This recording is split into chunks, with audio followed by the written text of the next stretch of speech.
This is Jilliana Ranicar-Breese, and I'm here at Christmas time in St Leonard's in a fantastic B&B called St Benedict's.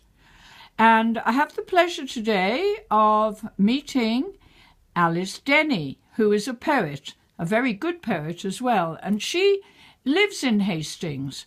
Now, Alice, do tell me something about what inspired you when you started writing poetry, roughly. Well, you said you wrote when you were a child. Can you tell me about that?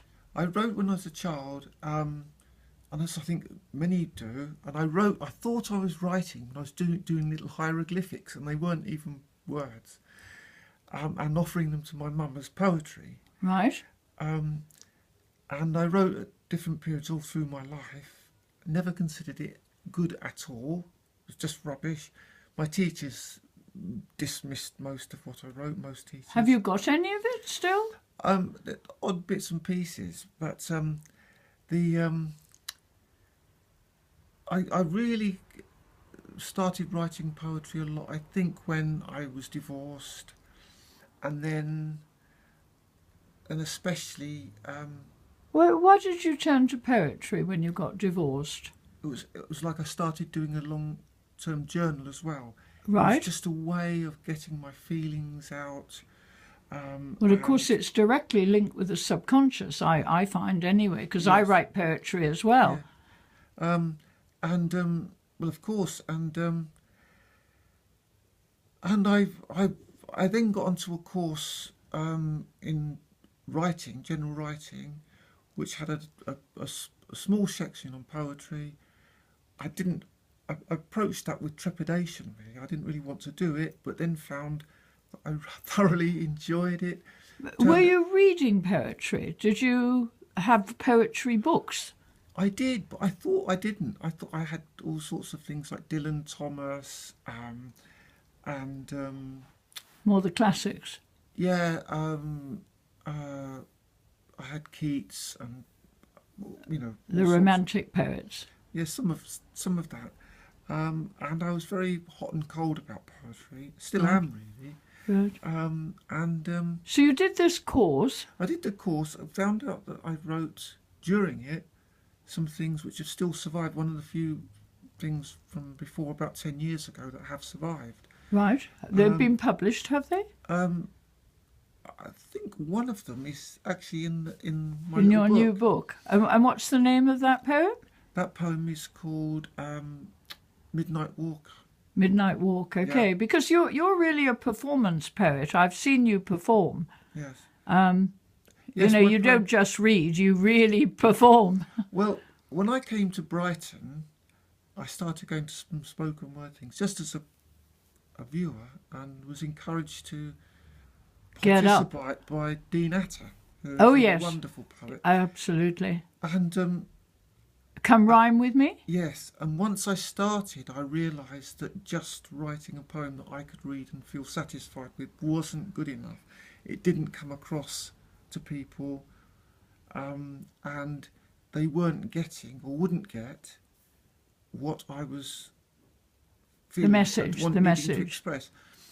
And so I started to take it more seriously for myself, and then stuff just started coming out, and it just went on from there. Did you take any instruction on performance? Because not really. I looked at different people and learned things from different people. Such as who? Well, who inspired you? Well, Dean and Deanna Roger. Yes. And they basically read their poems in a very meaningful way, but without that that sort of poetry voice that people I know, put I can't bear that voice. Well, no it's awful. But on Radio 4, they always use They murder their work. Yeah, and I couldn't stand that. And in Brighton, I came across people who just said their words, and principally, initially it was Dean and Deanna Roger, whose poems I love.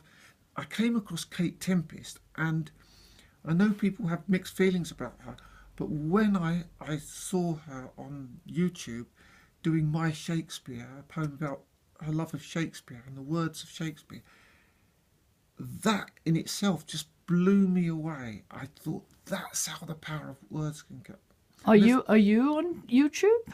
There are various things on YouTube around the place of me performing different things. Right, right. Some better than others, I think. So it just went on from there, and then I was just reading on open mic things, and then I'm sure I've seen you a Red Roaster. Yes, I then got some Pig Hog. People like Ellis Collins gave me a really nice gig for what? Oh crikey! What was his show? His shows used to be called. Oh, anyway, I nearly said "Mum's the word," but it's not. And he's been really lovely to me, and I had a couple of gigs with him, and then I won a couple of slams. Oh, right. In Brighton? Was this in Brighton? And then not that I'm really keen on them. Most of my poems go over time, so I lose all my marks and over time. But performing with people like Rosie Carrick and Mike Parker and all the people that go to the slam in Brighton, the Hammer and amazing. Tongue. Yeah, Hammer and Tongue, which was fabulous. It was a real revelation to me, and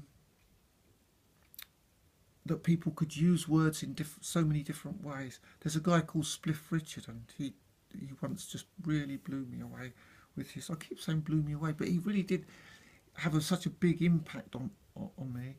And I've not seen him perform for a long while now.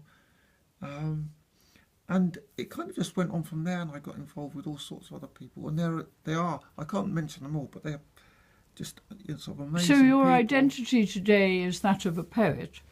Yeah, I kind of do. I met Claire Summerskill. We did a gig together for Ellis Collins. So that was really lovely break for me to be able to perform for with Claire Summerskill in the room.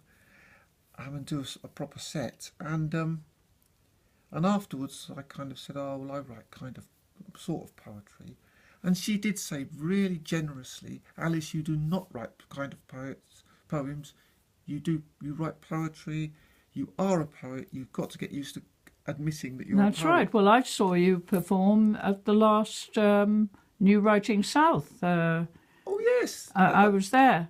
Yes. I mean, because I've performed there, but only the open mic part. But you were there, and you were invited, so that's completely different.